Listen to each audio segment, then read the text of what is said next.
नमस्कार मित्रों, आप देख रहे हैं टीवी 20 न्यूज पर खबरें हर क्षेत्र की। मैं हूं आपके साथ अशोक वर्मा। आइए दिखाते हैं आपके क्षेत्रों की तमाम खबरें। शहर में बढ़ते कोरोना के प्रकोप को देखते हुए जिले का जिला प्रशासन अब बिल्कुल अलर्ट हो गया है, क्योंकि जिस तरह से कोरोना का ग्राफ दिन प्रतिदिन बढ़ता जा रहा है, इसे देख ऐसा लग रहा है कि हम सतर्क नहीं हुए तो आने वाली स्थिति बहुत भयावह होगी।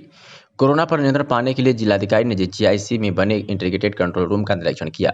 मीडिया से हुई बातचीत में जिलाधिकारी ने कहा कि कोरोना के बढ़ते प्रकोप को देखते हुए प्रतिदिन अधिकारियों के साथ बैठक कर नियंत्रण के बारे में जानकारी लिया जा रहा है और संबंधित को आवश्यक दिशा निर्देश दिए जाते हैं। जिलाधिकारी ने निर्देश देते हुए कहा कि जो वैक्सीनेशन का कार्य है वो डेली जारी रखा जाए। अब नए गाइडलाइन के जरिए जिस क्षेत्र में कोरोना के मरीज पाए जाते हैं उस एरिया को कंटेनमेंट जोन कोरोना मरीजों की संख्या को देखते हुए बनाया जाएगा। और क्या कुछ कहा जिलाधिकारी ने, आपको सुनवाते हैं। Basically integrated command and control centre में बैठक डेली सुबह 10 बजे जो संबंधित अधिकारी हैं उनके साथ होती है, जिसमें कि कोविड की क्या स्थिति है और साथ में पिछले दिन क्या कार्रवाई की गई उसकी समीक्षा और आगे के लिए कार्य योजना बनती है। कल हमारे जनपद में 53 नए केस आए हैं, तो उनकी सैंपलिंग के संबंध में और जो वैक्सीनेशन का ड्राइव चल रहा है उसके संबंध में बैठक की गई है और दिशा निर्देश दिए गए हैं कि जो वैक्सीनेशन का टारगेट है वो डेली पूरा किया जाए। सैम्पलिंग जो टेस्टिंग हुई है उनके जो कॉन्टैक्ट्स हैं उनको सेम डे आइडेंटिफाई कर लिया जाए, उनकी टेस्टिंग करके उनको होम आइसोलेशन में जो पॉजिटिव आते हैं उनको रखा जाए। और साथ में नए निर्देश भी आए हैं कि अब जो कोविड पॉजिटिव पाए जा रहे हैं उनका कंटेनमेंट जोन बनना है, उसके निर्देश आए हैं। जैसे एक आता है ग्रामीण क्षेत्र में तो या शहरी क्षेत्र में, एक अगर पॉजिटिव आता है शहरी क्षेत्र में 20 घरों को आसपास के उसके अंदाज़न घरों को कंटेनमेंट जोन बनाना है, और अगर एक से अधिक परिवार आता है तो और थोड़ा बढ़ेगा। तो उसी की समीक्षा आज कर रहे हैं, इसलिए नगर क्षेत्र के ईओज़ वगैरह सबको बुलाया भी गया है। क्योंकि कोरोना का संक्रमण तेज़ी से बढ़ रहा है सभी जानते हैं, तो मैं पुनः आपके माध्यम से सबसे अनुरोध करता हूं कि जो फ़ोन कंट्रोल कमांड सेंटर से जाता है, जो भी पॉजिटिव पाए जाते हैं सबको फ़ोन जा रहा है, तो वो उसका पालन करें। जो निर्देश दिए जा रहे हैं, जो दवाई बताई जा रही है वो उसका सेवन भी करें, और साथ में घर से बाहर ना निकले जब तक कि वो नेगेटिव नहीं आ जाते। और जो कॉन्टैक्ट्स भी हैं जो उनके संपर्क में आए हैं उनको भी बताया जा रहा है, तो वो भी जब तक उनका सैम्पलिंग ना हो जाए या जब तक अपनी अवधि पूरी ना कर ले वो घर में रहेंगे। तो ये उनको सभी को इनका पालन करें, अन्यथा इसको रोकना मुश्किल होता है। तो हम जैसे पिछली बार भी हम लोग कोविड पे कंट्रोल कर पाए थे, इस बार भी इस बढ़ते संक्रमण को हम रोक पाएंगे अगर सभी जनपदवासी इसमें बढ़ चढ़ के पिछली बार की तरह सहयोग करेंगे। खुले में मास्क के बिना ना निकले, ये सबको सबसे अनुरोध है, और साथ में 2 गज की दूरी बनाए रखें। और जो वैक्सीनेशन का टारगेट है हमारा सबके लिए खुल गया है जो 45 साल से ऊपर है, तो 45 साल से ऊपर जनपद का कोई भी वासी हो वो अपने ब्लॉक में जो आपके सेंटर बनाए गए हैं वो अधिसूचित किए गए हैं, उन सब में आके बढ़ चढ़ के अपना वैक्सीनेशन जल्द से जल्द करवाएं। विश्व प्रसिद्ध निजामाबाद गुरुद्वारा में चल रहे सालाना जोड़ मेले और अखंड कीर्तन व लंगर के समापन समारोह के बाद आगरा गुरुद्वारा के संत बाबा प्रीतम सिंह ने पत्रकारों को शाम को भोज देकर और साल मोमेंटो और आगरा का मशहूर मिष्ठान देकर सम्मानित किया। और बाबा ने बताया कि निजामाबाद गुरुद्वारा ऐतिहासिक दृष्टि बहुत ही महत्वपूर्ण है। यहाँ पर चरण पादुका और भोज पत्र पर लिखा गया ग्रंथ बहुत ही महत्वपूर्ण स्थान है। यहाँ पर देश विदेश के कोने से लोग गुरु महाराज की चरण पादुका का दर्शन करने आते हैं और यहाँ की गुरुद्वारा प्रबंध कमेटी आगरा से जुड़ी हुई है। सम्मानित होने वाले पत्रकारों में वीरेंद्रनाथ मिश्र, जिलाध्यक्ष भारतीय पत्रकार संघ आजमगढ़, राकेश पाठक, शाहनवाज खान, मकसूदन पांडे, ब्रिजभूषण उपाध्याय, निर्जाकांत मिश्र, सुहेल अहमद आदि लोग उपस्थित थे। इस बाबत क्या कुछ कहा आगरा के संत बाबा प्रीतम सिंह ने, आपको सुनवाते हैं। मेरा नाम प्रीतम सिंह है। हाँ बाबा, निजामाबाद में जो कार्यक्रम हो रहा है ये कब से कब तक होता है? ये पावन पवित्र स्थान जहाँ गुरु नानक महाराज जी, गुरु तेग बहादुर महाराज जी के चरण पड़े हैं, उनकी तपस्थली है। गुरु नानक महाराज और गुरु तेग बहादुर महाराज की जहाँ चरण पादुका है, खुरामे हैं, ये उनकी पवित्र याद में ये सालाना गुरमत समागम जोड़ मेला मनाया जाता है। इस साल भी जो बड़ी श्रद्धा से धूमधाम से ये प्रोग्राम जो आज ही संपन्न हुआ है, संपूर्णता हुई है इसकी, जो दूर दूर से संत यहाँ आकर के साल के बाद में बहुत भारी इकट्ठ होता है। और गुरु महाराज के चरणों में अरदास करने के लिए हज़ारों की तादाद में जहाँ संगत पहुँचती है। और सभी इलाका निवासी जो, क्योंकि हम लोग आगरा से आते हैं, आगरा दूर पड़ता है, साल में एक बार आया जाता है। और जो जहाँ निजामाबाद की लोकल संगत है, सभी श्रद्धालु, सभी संगत जो मिल करके इस महान स्थान की सेवा भी संभाल कर करते हैं। हमारे तरफ से जो जथेदार जहाँ सतनाम सिंह जी, उनको ड्यूटी लगाई गई है संस्था की तरफ से। गुरु महाराज की कृपा है, यहाँ सब लोग आके नतमस्तक होते हैं, गुरु महाराज के चरणों में अरदास है, जो भी आके अरदास करता है उनकी भावनाएं पूरी होती है। ये साल में कथा कीर्तन गुरमति समागम श्री गुरु ग्रंथ साहिब महाराज के अखंड पाठ प्रारंभ होते हैं, संपूर्णता होती है, ये प्रोग्राम चलते हैं। हर साल ये प्रोग्राम जोड़ मेले के रूप में मनाए जाते हैं। बाबा इस साल जो शस्त्र प्रदर्शन नहीं हुआ, हर साल जो है दूसरे दिन शस्त्र प्रदर्शन होता था, अपनी बात क्यों नहीं हुआ? ऐसा है, एक तो आपको शायद मालूम होगा, पिछले साल कुछ समय पहला हमारा जो शस्त्र अखाड़ा है, जो संत सिपाही रणजीत अखाड़ा, जहाँ निजामाबाद में एक बहुत बड़ा फंक्शन था स्टेज शो करने के लिए, जहाँ हमारे विद्यार्थी आए थे निजामाबाद महोत्सव। हाँ, निजामाबाद, उसमें और वापसी जाते हुए एक्सीडेंट हो गया। तो उसमें हमारे दो जो खिलाड़ी थे, दो हमारे बच्चे थे, वो चलाना करके थे, डेथ हो गई थी उनकी। और फिर भी हमारे पास बहुत सारे बच्चे हैं, महाविद्यालय चलता है आगरा में। इस साल इसलिए नहीं क्योंकि कोरोना की महामारी की वजह से हम वो जो नगर कीर्तन में हम घूमते हैं और शस्त्र विद्या के जौहर दिखाते हैं, वो इसलिए नहीं दिखाया। अगले साल जैसे गुरु महाराज कृपा करेंगे फिर ये बड़े प्रोग्राम होते रहेंगे।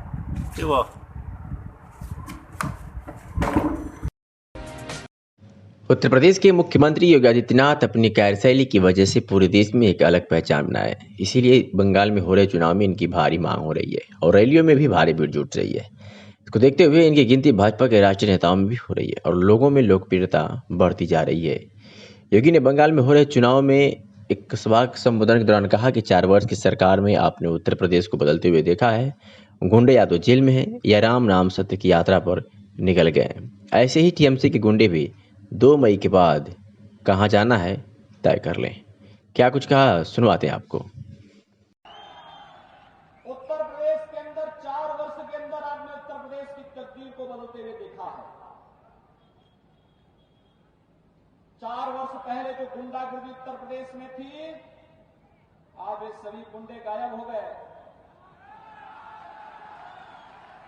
आज वे गुंडे या तो जेल के अंदर हैं, या प्रदेश छोड़ के जा चुके हैं, या फिर राम नाम सत्य है कि यात्रा में दूसरे लोग की यात्रा में चले गए। और टीएमसी के गुंडे भी तय कर लें कि उन्हें कहां जाना है।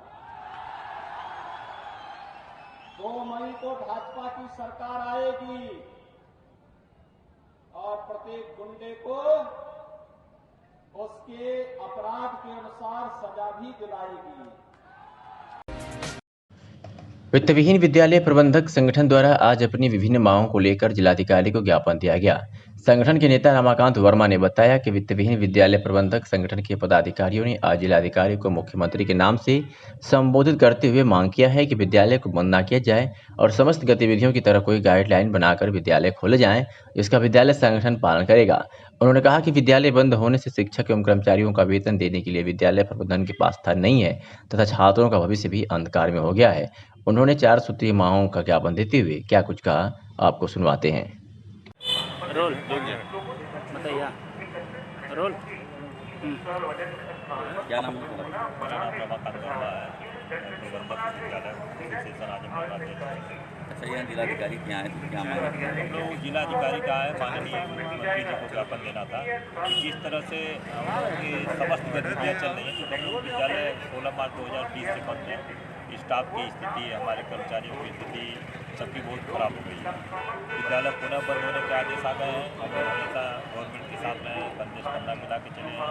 तो हम लोग एक डिमांड है, जिस तरह समस्त गतिविधियाँ चल रही हैं, उसी तरह से विद्यालय के लिए भी कोई एक गाइडलाइंस बना दी जाए कि एक दिन में एक बच्चा जो है स्कूल एक हफ्ते में 1 दिन आएगा या 2 दिन आएगा, लेकिन विद्यालय न बंद किए जाए, जिससे हम लोगों के भी और बच्चों के भी जो मानसिक स्तर गिर रहा है उनका मानसिक स्तर न गिरे और विद्यालय की गतिविधि भी संचालित हो। बस एक ही हम लोग की डिमांड है। यदि ऐसा नहीं होता है तो कम से कम सरकार हम लोगों के लिए भी कुछ ध्यान दे, जो हमारे स्टाफ्स हैं उनके लिए कुछ एक निश्चित मानदेय देने की कृपा करेगी। हम लोगों का जो RTE का पैसा 2016 से अब तक कुछ बकाया है, उस पैसे का ही भुगतान हो जाता, तब भी हम अपने कर्मचारियों का कोई वेतन नहीं पाते। इस कोरोना काल में जहां स्वास्थ्य विभाग के कार्यों की सराहना की जा रही है, तो वही महकमे में कुछ ऐसे भी अधीक्षक व डॉक्टर जो सुधरना तो दूर, जनता से ठीक ढंग से बात भी नहीं करना अपनी तौहीन समझते हैं। मामला सामुदायिक स्वास्थ्य केंद्र परशुरामपुर कार्यरत अधीक्षक डॉक्टर नीलेश का है, जहां अधीक्षक साहब के मनमाने रवैये से वहां की जनता परेशान है।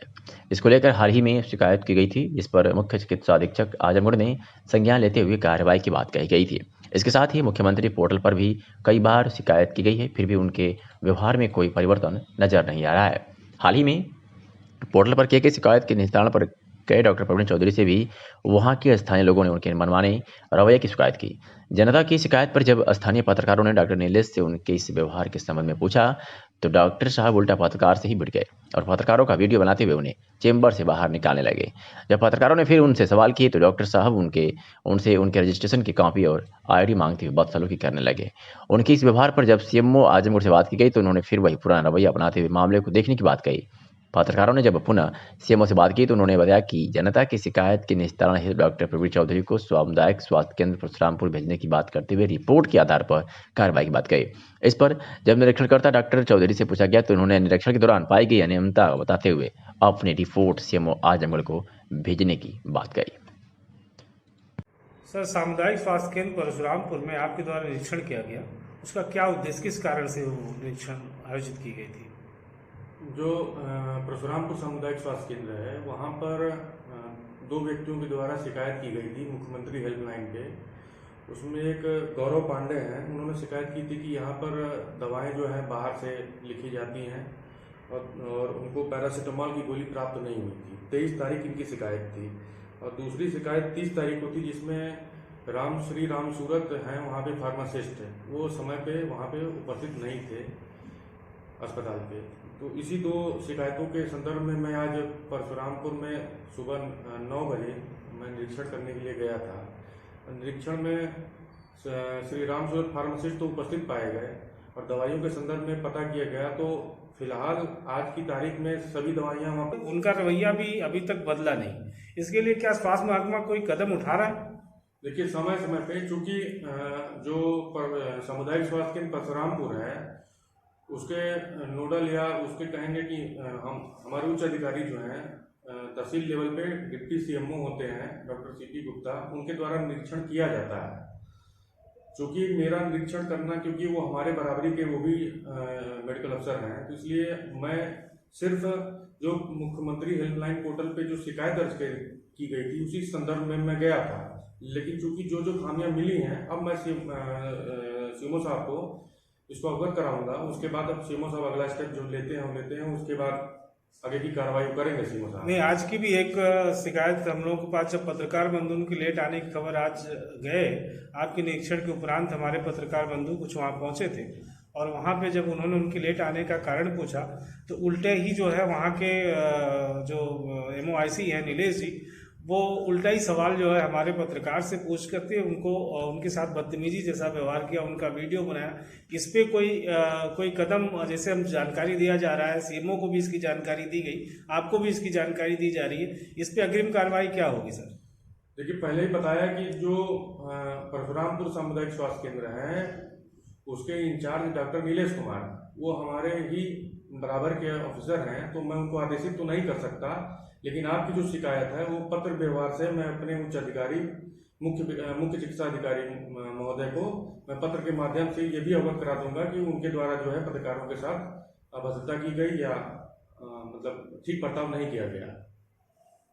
इसके साथ ही साथ ये भी कहना था कि वहाँ पे जितने भी डॉक्टर्स हैं तो बिना रोस्टर के ही ड्यूटी कर रहे हैं। लेकिन 24 घंटे की ड्यूटी रोस्टर वाइज 8-8 घंटे की लगानी चाहिए, तो वहाँ पे रोस्टर भी उपलब्ध नहीं है।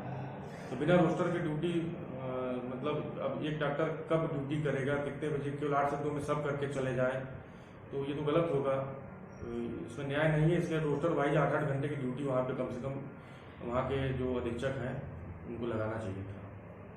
पंडित जी और ये दो लोग हैं तो हॉस्पिटल या एकदम नगण्य। नीलेश जी जब यहाँ पोस्टिंग उनकी हुई तो हम लोगों को खुशी हुई। जितेंद्र प्रताप सिंह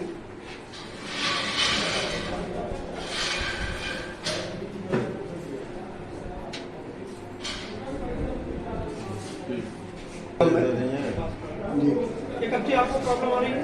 ये सर जब से आप लोग आए हैं या इसके पहले मैडम भी थी, उनकी पोस्टिंग यहाँ थी, उनको मैंने पकड़ के एक दिन बात किया तो उन्होंने कहा कि विधायक जी के हम रिश्तेदार हैं, हमारा आप कुछ नहीं कर सकते, हम आए किया।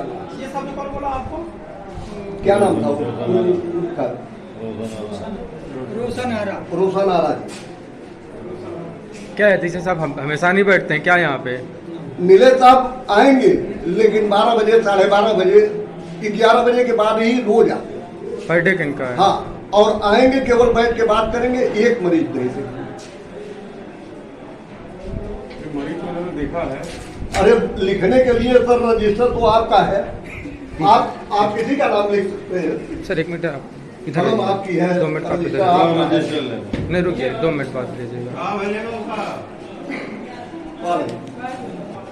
अरे सर हम शिकायत है, इसको आप न समझे, हमारा कष्ट समझे। पूर्व कोतवाली क्षेत्र के धौरहारा निवासियों द्वारा दो सगे भाई रफीक नफीस पुत्र गणन्यूनीस निवासी धौरहारा ने 4 अप्रैल को मुनव्वर पुत्र अली निवासी इब्राहिमपुर थाना मुबारकपुर से मारपीट करते हुए रंगदारी मांगा और नहीं देने पर जान से मारने की धमकी दी, जिस पर मुनव्वर ने जैनपुर कोतवाली में लिखित तहरीर दी, जिस पर पुलिस ने दोनों पर रंगदारी मांगने और मारपीट और जान से मारने की धमकी का मुकदमा दर्ज कर सोमवार को अनजान शहीद बाजार के नूरुद्दीनपुर मोड़ के पास दोनों को गिरफ्तार किया और रफीक के पास से 315 बोरा कट्टा से हिरासत में ले लिया गया है। पूछताछ के बाद दोनों को पुलिस ने जेल भेज दिया है। इस संबंध में कोतवाल जैनपुर हेमेंद्र सिंह ने बताया कि दोनों भाई काफी सातिर किस्म के हैं एवं आए दिन गांव में बवाल करते रहते हैं। आज इन दोनों को रंगदारी मारपीट एवं जान से मारने की धमकी के मामले में 315 बोर के कट्टे के साथ गिरफ्तार कर लिया गया है। त्रिस्तरीय पंचायत चुनाव के मद्देनजर आचार संहिता के अनुपालन को सुनिश्चित कराने एवं वांछित की तलाश में कोतवाली प्रभारी गजानंद चौबे में फोर्सफुल पेट्रोलिंग सरदाहा क्षेत्र में मामूर थे, तभी खास सूचना के आधार पर यह जानकारी मिली कि ग्राम चेरा कटघरा निवासी प्रदीप विश्वकर्मा अपने घर पर मिलावटी डीजल का कारोबार बिना किसी अधिकार पत्र के कर रहा है। महाराजगंज पुलिस के अनुसार प्राप्त सूचना पर कल रात्रि में मैं फोर्स जब पुलिस उसके घर पहुंची तो प्रदीप विश्वकर्मा के अहाते में डीजल से भरा 2 ड्रम के अलावा मौके पर 3 अदद कुप्पी, 1 अदद पाइप एवं 1 लीटर का नापना भी बरामद हुआ।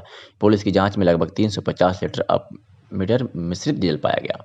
पुलिस के अनुसार जब अधिकार पत्र मांगा गया तो कोई अधिकार पत्र नहीं दिखा सका, जिस पर पुलिस द्वारा मिश्रित डीजल में मौजूद उपकरणों को बरामद कर थाने पर लाया गया।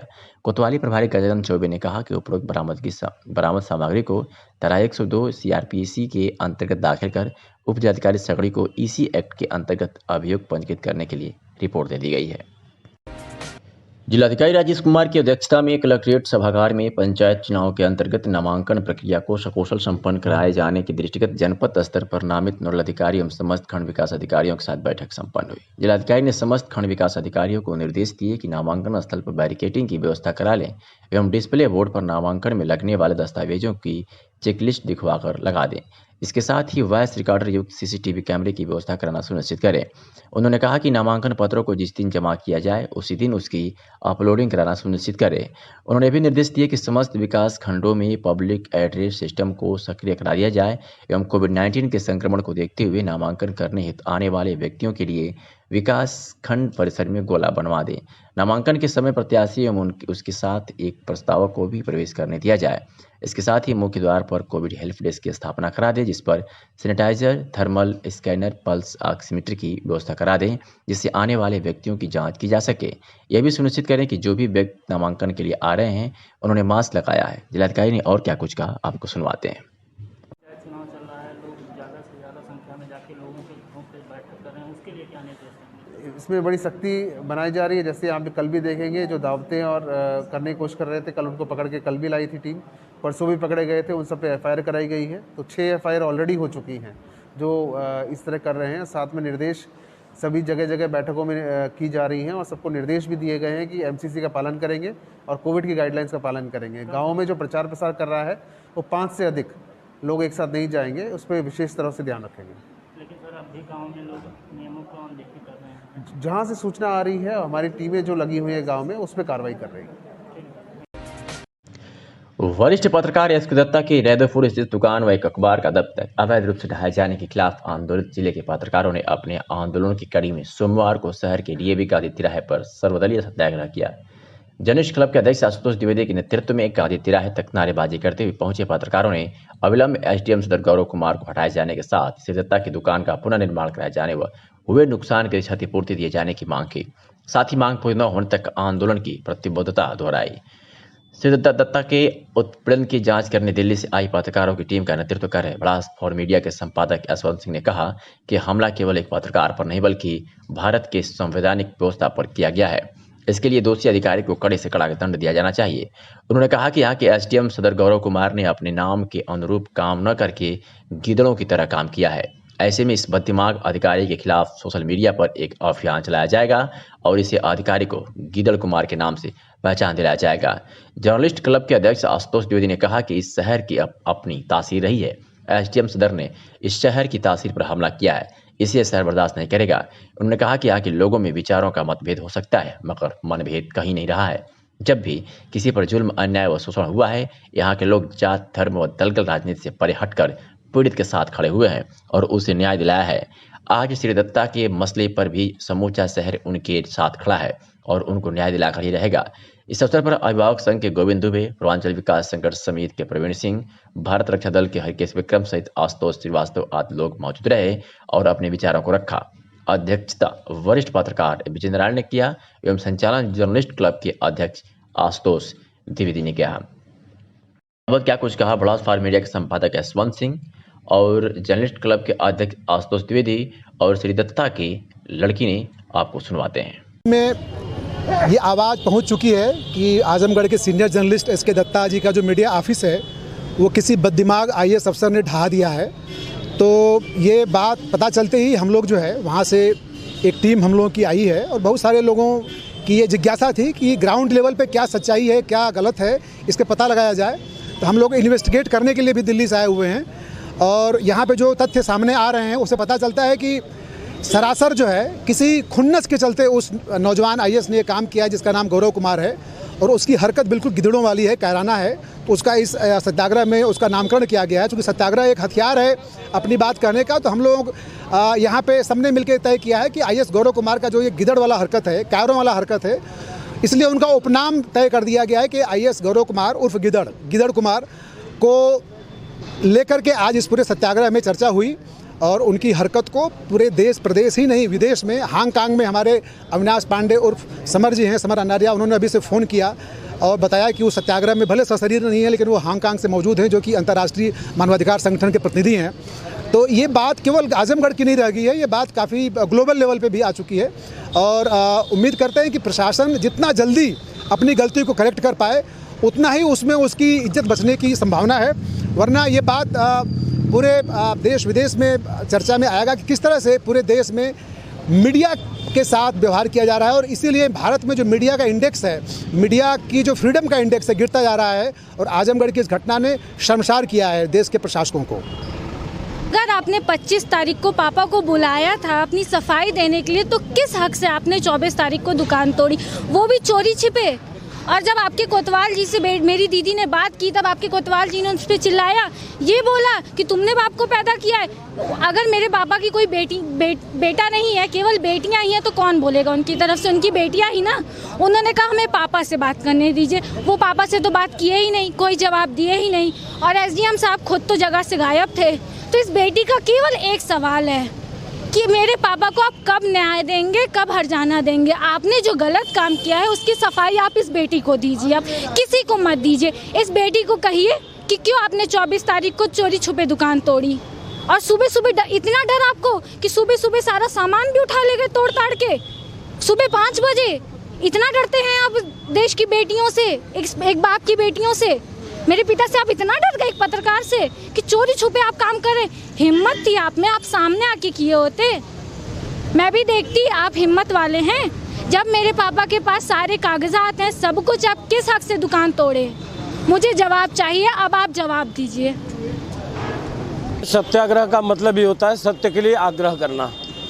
और जैसा कि सभी लोगों को मालूम है कि दत्ता साहब फ्रीलांस जर्नलिस्ट हैं, 40 सालों से पत्रकारिता में हैं और आत्मा से पत्रकारिता से जुड़े हुए हैं। और इनको जिस तरीके से अलोकतांत्रिक ढंग से अखबार के दफ्तर को गिरा दिया है, तो हमारे सभी साथियों सहयोगियों ने, आजमगढ़ के विभिन्न संगठनों ने, कोई संगठन बाकी नहीं था आजमगढ़ का जो यहाँ उपस्थित न हुआ हो, और सब ने, सिविल सोसाइटी ने एक स्वर में, एक आवाज़ में ये बात कही है कि साहब ये जो प्रशासक की जो हरकत थी वो एक प्रशासक की नहीं हो सकती। प्रशासक कभी ऐसा नहीं हो सकता। प्रशासक को तमाम बार ये विचार करना होगा कि सही क्या है, गलत क्या है, कानून क्या है, कानून क्या कहता है, लेकिन कानून को ताक पर रख करके अगर किसी अहंकार के चलते ये हरकत की गई है तो दवा खाने का नाम भी यहाँ बताया गया और उत्तर प्रदेश का उच्च न्यायालय में इसकी दवा हो जाएगी, इसमें कोई संदेह नहीं है।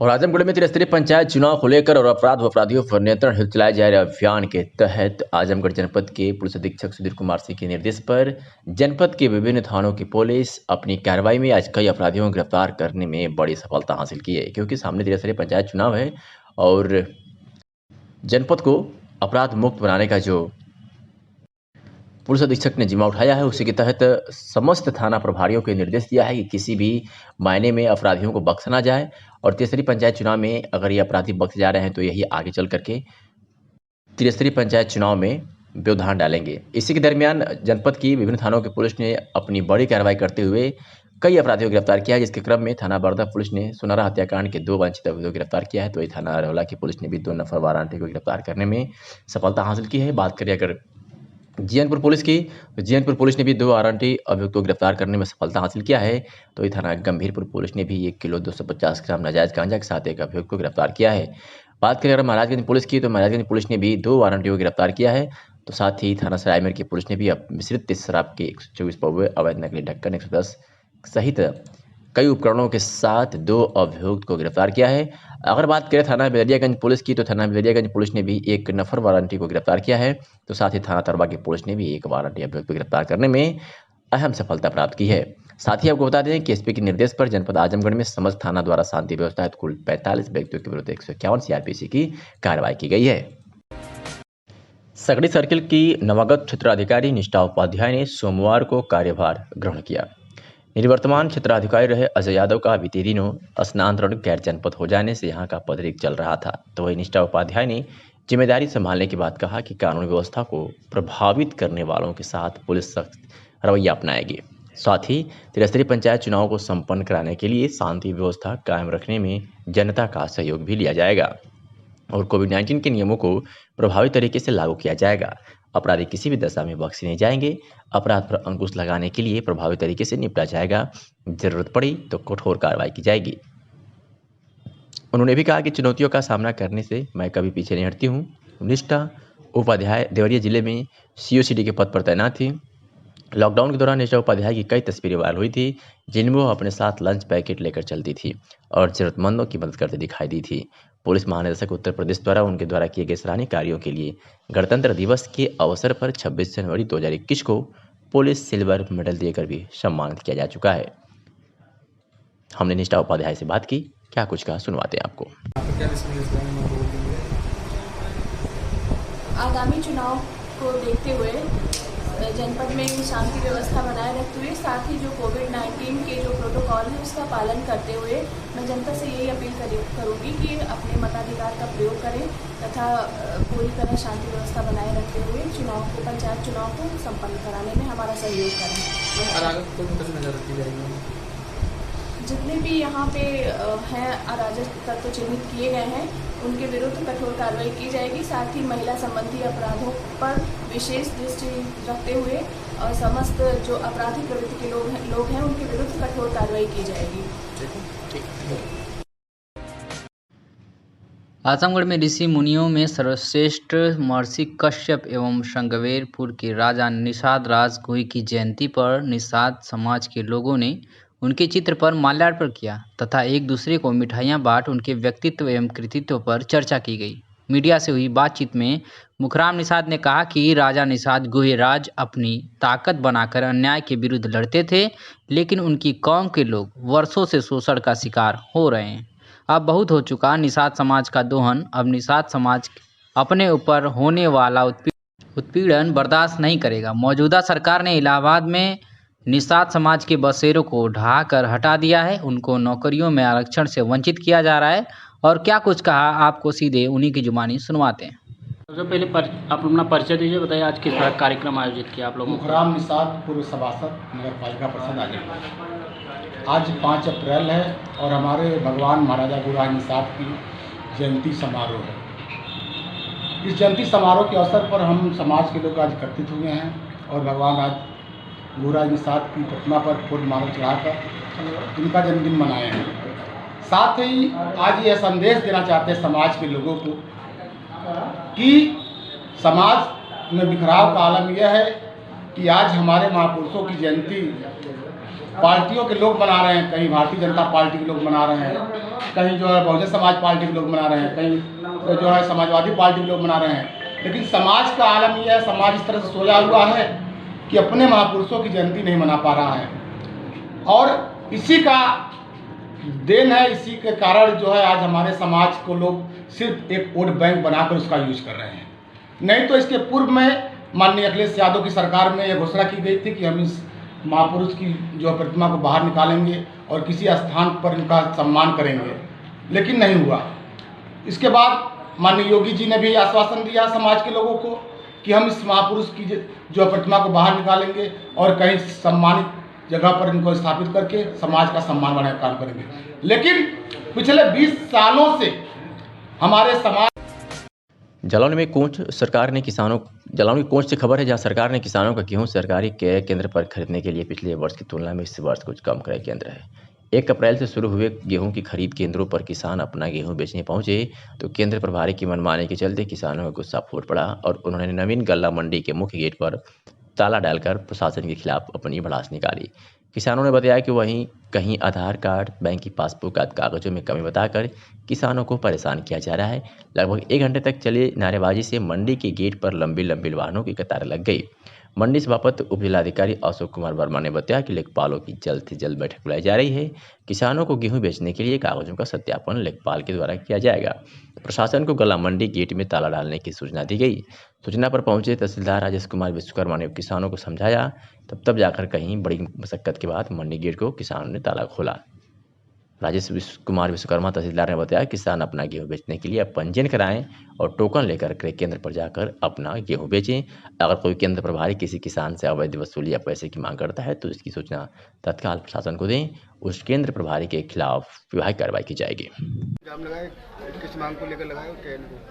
देखिए, एक प्रॉब्लम यह है कि अगर खतौनी में किसी का नाम, मान लीजिए मेरा नाम अगर मैं उदाहरण के तौर पर लूँ कि जैसे मेरा नाम राजेश कुमार है और मेरे आधार कार्ड में राजेश कुमार विश्वकर्मा है, तो ऐसी स्थिति में दोनों नाम मिसमैच कर देता है सिस्टम। अगर राजेश कुमार मेरा आधार कार्ड में है, खतौनी में राजेश कुमार जुड़ा हुआ है, दोनों के बीच में स्पेस नहीं है, तो वो मिसमैच कर देता है। ऐसे मिसमैच जितने भी आवेदन प्राप्त होते हैं लेखपाल द्वारा सत्यापित करा लिया जाता है कि क्या उक्त दोनों व्यक्ति एक हैं अथवा नहीं, क्योंकि कहीं पर ये भी इसका उद्देश्य ये है कि कहीं पर भी एक के नाम से कोई दूसरा ना बेच करके चला जाए। तो ऐसे फिल्टर से जो नाम फिल्टर होकर के अलग होते हैं उनके नाम के सत्यापन, नाम और मौके का सत्यापन ये कर लिया जाता है कि ये जो दोनों आवेदन प्राप्त हुए हैं लेखपाल बता देता है कि हाँ ये दोनों व्यक्ति एक ही हैं। कंप्यूटराइज उसका यहाँ पर संशोधन कर दिया जाता है टिक करके कि हाँ ये आवेदक बिल्कुल सही है, इसी का है, तो उसका टोकन जनरेट हो जाता है और वो अपना सामान बेच लेता है। ऐसे ही कुछ परिस्थितियां यहाँ पर उत्पन्न हुई। कुछ लेखपाल यहाँ पर काम कर रहे हैं, अपना डेटा सत्यापन कराने के लिए भी आए हैं, लोगों ने दे भी दिया है उनको अपने आवेदन, और बाकी जो है उसके लिए भी निर्देशित कर दिया गया है कि अपने लेखपाल से रिपोर्ट लगवा दें और लेखपालों को भी बुला लिया गया है कि वो आकर के यहाँ पर रिपोर्ट जनरेट करा दें, क्योंकि डिजिटल की लगनी है इसलिए और ज़्यादा सिस्टम पे काम नहीं कराया जा सकता। एक ही सिस्टम पे काम होगा क्योंकि उस पर डिजिटल सिग्नेचर भी होने। तो इसी किसानों की ये समस्याएं थी, निश्चित रूप से ये इनकी जेन्युइन समस्या है और समस्या का समाधान यहाँ पर करा दिया गया है। और भी